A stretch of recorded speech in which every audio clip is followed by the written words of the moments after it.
Merci à Décision Santé et à Générétrique de m'avoir invité, et Jean-Yves Govrit aussi. Donc je vais vous parler du présent. Donc tout ce que je vous montre aujourd'hui, ça existe sur des machines qui sont en Bretagne. Donc c'est pas le futur, c'est le présent. Alors j'ai choisi de parler pour sensibiliser un peu les radiologues aux pacemakers, IRM et pacemakers, parce que on s'est aperçu qu'on était le seul centre, on va dire dans le Finistère, à accepter les patients qui avaient un pacemaker. J'ai fait une petite enquête dans d'autres départements. En gros, les CHU font, mais je parle en Bretagne, mais dans les autres régions, voilà, il faut des gens motivés pour organiser la prise en charge là, de ces pacemakers. Donc, 4 millions de personnes dans le monde possèdent un pacemaker ou un défibrillateur électronique, cardiaque, donc implantable, défibrillateur automatique. Là. Chaque année, on a à peu près 70 000 pacemakers qui sont posés en France. Et il y a environ, là c'est des chiffres de 2010, il y a 350 000 patients qui sont porteurs d'un pacemaker en 2010. Alors, Catine et son équipe ont estimé qu'un patient porteur d'un pacemaker a entre 50 et 75% de chances d'avoir besoin d'une IRM durant la vie du dispositif. Alors vous voyez ici, alors c'est des chiffres américains qui datent ici de 2002, ici de 2004. C'est l'augmentation du nombre d'IRM, donc le nombre d'examens réalisés dans le temps, donc c'est une pente croissante. Et pareil, l'augmentation du nombre de pacemakers qui sont posés et des défibrillateurs. Alors la France, c'est un pays quand même consommateur d'IRM. On est en 3e position ici. Donc en nombre d'examens, je ne parle pas de nombre de machines, en nombre d'examens, le premier pays donc, des données de l'OCDE qui date de 2013, c'est la Turquie. Le 2e pays, c'est les États-Unis. Et le 3e pays, c'est la France. Et vous regardez l'Allemagne, elle se situe par là. En Turquie, ils ont beaucoup d'IRM. Déjà, il y a quelques années, ils étaient en avance par rapport à là. Ils avaient plus de machines IRM que la France. Donc maintenant, ça s'est rééquilibré. Mais les machines en France, elles travaillent. Alors, les dispositifs, donc vous savez qu'avant de passer quelqu'un en IRM, on fait une checklist pour savoir s'il a du matériel qui est compatible ou pas en IRM. Alors, la société américaine qui teste les matériaux, elle a fait un classement. Donc, vous avez 3 catégories. Soit c'est safe, on peut passer le patient, c'est sans danger, on peut le passer en IRM. Soit il y a des conditions à respecter, soit c'est interdit de le passer en IRM. Donc, en général, c'est le travail du manipulateur à l'IRM. Il regarde en fonction de l'interrogatoire, de ce que dit le patient, de ce qu'on retrouve dans le dossier clinique, et on va regarder si le matériel est compatible ou pas. Alors, les pacemakers n'échappent pas à cette règle, et donc il faut savoir qu'avant 2011, à partir du moment où vous disiez « j'ai un pacemaker », le radiologue, il dit « stop ». On ne faisait pas d'IRM, sauf cas exceptionnel, où il y avait vraiment besoin, c'était vital pour le patient de faire une IRM. Et on demandait à ce que le cardiologue soit présent dans la salle et que l'appareil de réanimation soit juste à côté. Alors, il n'y a pas que le matériel implantable qui est à risque. Vous savez que l'IRM, c'est un aimant qui est très puissant. Ici, c'est un appareil pour cirer le sol, donc qui a été attiré dans une IRM 3 Tesla. Donc c'est dangereux. Il faut que les gens... C'est une IRM neuve, hein, c'était juste à l'installation. Ils ont dit à l'ASH d'aller nettoyer le scanner, et puis elle est rentrée dans l'IRM. Elle a résisté, elle a essayé de tenir, mais le chose...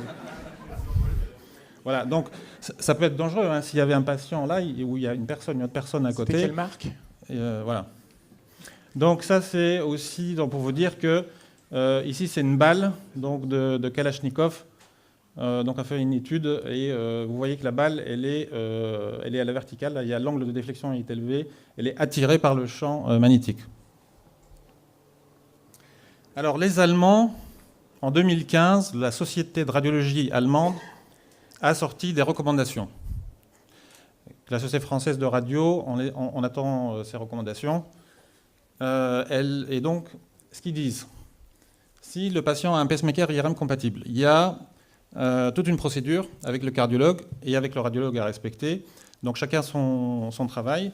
Le cardiologue va faire des tests sur le pacemaker et sur les sondes pour savoir si tout fonctionne correctement. Il va vérifier que le matériel est aussi compatible, bien sûr. Et le radiologue, en fonction... donc on fait une double vérification déjà. Et on va regarder quelles sont les contraintes, c'est-à-dire les gradients, le champ magnétique, les zones qu'il ne faut pas explorer. Je vous montrerai par la suite ce que donnent les recommandations de chaque constructeur en fonction du matériel. Alors, par exemple, le patient a dit, on retrouve, il a une carte de porteur de pacemaker. C'est un pacemaker de marque Saint-Jude Médical. Vous allez sur le site Saint-Jude, vous rentrez le pays, donc la France, on rentre le nom, la marque donc, du pacemaker, on rentre les sondes, le modèle de sonde qu'il a, et là on va vous dire il faut que l'isocentre soit égal ou supérieur au niveau des yeux. Et l'isocentre inférieur, c'est la vertèbre L4. Donc ça veut dire que vous ne pouvez pas explorer le rachis cervical, le rachis dorsal, puisque l'isocentre doit être supérieur aux yeux. Donc vous pouvez faire une IRM cérébrale, dans ce cas de patient, sans problème. Une IRM de genou, il n'y a pas de problème. Mais voilà les contraintes. Donc ça, c'est la dépose d'énergie. Donc elle est limitée chez ce patient, avec ce modèle, à 2 watts par kilo. Alors il faut savoir aussi qu'il y a des contraintes sur la durée. C'est-à-dire qu'on dit, il y a des constructeurs, ils disent, notre matériel il est garanti pour 10 heures d'IRM. Donc dans la vie du patient, le patient ne doit pas avoir plus de 10 heures d'IRM.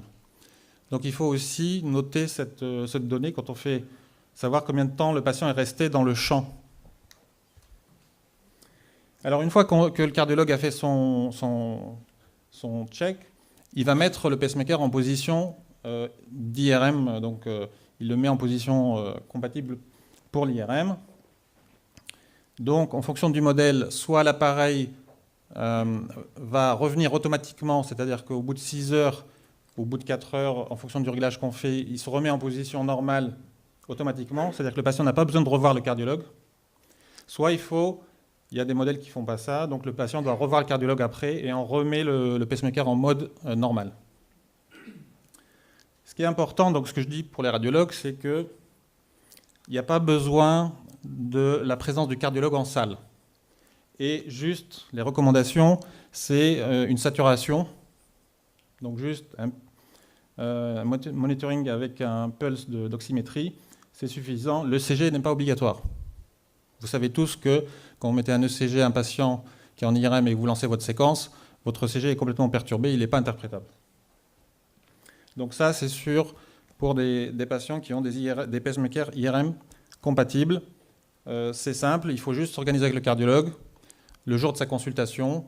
C'est ce qu'on fait donc à Brest. Il y a une journée dans la semaine et un créneau qui est dédié pour patients avec pacemaker. Alors, un petit quiz. Donc vous avez 2 patients, ils ont une radio de poumon, c'est obligatoire. Il faut faire une radio de poumon avant l'IRM. Alors ce patient, son pacemaker, si on regarde, il est dans le ventre. Il a été posé dans le ventre et la sonde est là. Et celui-là, il a un modèle, si on regarde d'un peu plus près, qui est compatible IRM. Alors lequel vous passerez en IRM? En fait, aucun, c'est contre-indiqué. Si le pacemaker n'est pas en position thoracique, on ne peut pas lui faire d'IRM, c'est les recommandations des constructeurs. Et ici, en fait, il y a une sonde abandonnée. Donc, sonde abandonnée, c'est une contre-indication. S'il y a une sonde qui fait plus de 5 cm qui est dans le thorax, c'est une contre-indication, même si la sonde est compatible. Les constructeurs disent, nous, on garantit notre matériel. C'est-à-dire qu'il faut que le pacemaker et la sonde soient de la même marque. Si vous avez 2 marques différentes qui sont également IRM compatibles, chacun dit, ce n'est pas ma responsabilité s'il se passe quelque chose. Alors, le sujet suivant, c'est l'IRM synthétique. Donc je pense que ça va intéresser nos amis de médecine nucléaire, parce que avec cette technique, on peut faire 6 pondérations en 5 minutes. Et c'est plus les 20 minutes. Donc en fait, c'est une boîte, une start-up suédoise, qui s'appelle Synthetic MR, qui est cotée en bourse, qui a eu donc l'idée de travailler sur la séquence et de pouvoir extraire les données, le T1, le T2. Alors pourquoi ce n'était pas possible avant? Parce que les calculateurs, pareil, l'informatique ne suivait pas. Actuellement, dans des temps raisonnables, on peut avoir ça. Cette société, donc MR Synthétique, a un partenariat privilégié avec General Electric. Et donc, chez General Electric, cette séquence s'appelle MAGIC. Ça vous donne donc une imagerie morphologique et une imagerie quantitative. Pourquoi? Parce qu'à la fois, vous avez les contrastes. Donc, en un seul passage, vous avez le T1, le T2, un stir, un T1 flaire, un T2 flaire et une densité de protons. Et donc, tout ça, ça dure 5 minutes. Et sur votre console, vous voulez voir le T1. Donc là, vous vous retrouvez, vous voyez le petit curseur jaune, vous êtes dans la case T1.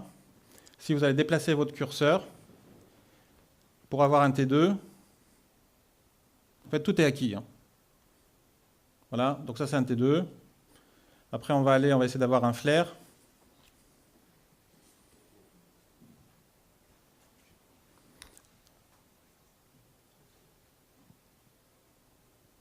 Ou une double inversion récupération. Donc, c'est des séquences qui sont fast spin echo, multi-délai, multi-echo. Et ça vous donne 8 images. Vous allez voir les autres qui suivent. Voilà.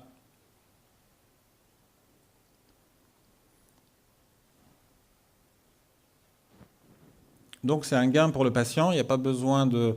Il y a plein d'études. Je vais vous montrer les papiers qui sont sortis derrière, qui disent c'est égal à une IRM des séquences conventionnelles. Alors là, c'est un cas qui nous a été prêté par l'hôpital Saint-Joseph à Paris. Donc vous avez un cavernome ici qui a saigné avec un niveau hématique là. Et la fameuse formule magique où il y a le T1 et le T2, bah c'est ça là. Sur la même formule, donc vous avez votre T1, vous pouvez extraire le T1, le T2, en jouant sur, vous connaissez votre TR, vous connaissez votre TE, vous faites votre séquence avec les multi-TE, multi-TR, et vous avez une carte T1. Alors en IRM, c'est facile de faire une carte T2, mais une carte T1, c'est plus long, ça demande du temps. Là, en 5 minutes, en plus de l'imagerie morphologique, vous avez une imagerie paramétrique. C'est-à-dire que vous allez mettre votre région d'intérêt sur cette carte, et ça va vous donner une valeur de T1, valeur de T2, une carte R1 et une carte R2 qui sont l'inverse du T1 et du T2. Alors un exemple pratique là, c'est un kyste arachnoïdien. Donc avec la séquence magique, vous avez le T2, le flaire, le T1 et une inversion récupération, un PSIR, qui permet une bonne délimitation du cortex. Vous avez la carte T1, vous mettez votre région d'intérêt et ça va vous dire le T1 ici, donc c'est le T1 de l'eau, il est de 271 millisecondes. Les études, donc ça c'est sorti dans l'AJNR, donc c'est une revue de référence en neuroradiologie, pour la sclérose en plaques, des séquences conventionnelles avec un T2 flaire 3D, un T1 MPREDGE écho de gradient en 3D, etc. Et ils ont comparé par rapport à la séquence magique. Et en fait, donc, grâce aux cartes qu'on obtient, on arrive à avoir des segmentations de substances grises et de substances blanches et du LCR. Et en nombre de plaques, c'était superposable à ce que donnait le T2 flaire 3D avec Free Surfer, etc., qui a fait les mesures de volumétrie. Donc c'est validé. Alors voilà les papiers. Donc ça c'est un papier sur les métastases cérébrales, détection des métastases cérébrales avec cette séquence. Voilà, la sclérose en plaques, je vous ai montré. Et puis tous les papiers depuis 2007 en fait.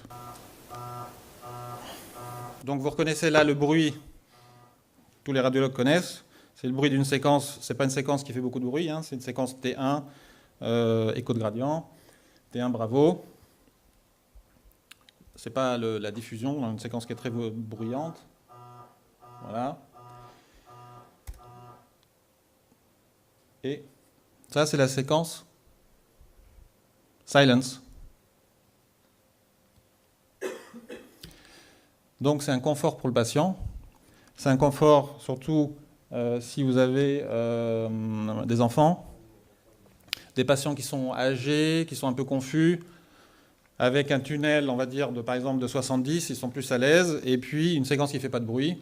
Alors jusqu'à présent, donc nous, on a cette séquence, on a travaillé dessus pour la partie ostéo, et actuellement, elle est proposée également pour la diffusion. Donc on peut faire la diffusion silencieuse, et on peut faire des ARM du polygone de Willis avec la séquence silence. La séquence silence, en fait, elle a un TE qui est de 0. Donc un TE très très court. Et on vous a peut-être appris que, par exemple, si vous avez du matériel métallique et que vous voulez diminuer l'artefact métallique, il faut baisser votre TE. Ici, bah, de toute façon, le TE il est à 0. Donc en fait, vous avez moins d'artefacts si vous avez du matériel métallique. Alors, à quoi est-ce que c'est plutôt un T1, on va dire, en contraste, ou est-ce que c'est du spin echo, est-ce que c'est de l'écho de gradient, on va dire? Ça ressemble à un T1 écho de gradient. Là, c'est un T1 3D avec injection, donc c'est la silence injectée. Vous voyez que les sinus, ils sont opacifiés, on les voit. Et au passage, il y avait des lésions métastatiques là, qui prennent le contraste. Alors, maintenant, pour traiter les anévrismes, on met des coils et des fois, ça ne suffit pas. Il faut mettre un stent pour éviter que les coils sortent. Donc ça, c'est un cas, c'est des Japonais. Donc c'est une artériographie. Ici, il y a les coils, donc on ne les voit pas parce qu'ils sont soustraits, ils sont négatifs. Et vous voyez ici, au bas de l'anévrisme, il y a un petit collet, un petit résidu, là, ici, là. Vous faites l'ARM TOF classique, ça vous donne ça. En fait, vous avez un vide de signal. Vous ne pouvez pas analyser, savoir si l'anévrisme il est reperméabilisé ou pas. Avec la séquence d'ARM silence, ça ne fait pas de bruit, on arrive à voir la même chose que l'artériographie. On voit qu'ici, il se passe quelque chose là. Ici, là, c'est le temps de vol. Ici, c'est l'ARM silence. Donc ici, le vaisseau, vous allez arriver pas bien à le délimiter. C'est des anévrismes de la terminaison de la carotide. Et ici, ben, le vaisseau, il réapparaît. Moins d'artefacts. Alors, voilà le travail qu'on a fait, parce qu'on s'est dit les séquences qui sont avec un TE 0 ou ultra short TE, elles sont intéressantes pour voir l'os. Ça vous permet d'avoir des corticales osseuses qui sont en fort hyposignal. Et donc, si on arrive à bien délimiter les corticales, vous pouvez faire une bonne segmentation osseuse. Et du coup, ça, ce n'est pas un scanner, ce n'est pas une reconstruction de scanner, c'est une reconstruction obtenue à partir de l'IRM. C'est une épaule. On a fait la même chose aussi pour le genou. Donc à partir de cette séquence T1 silence.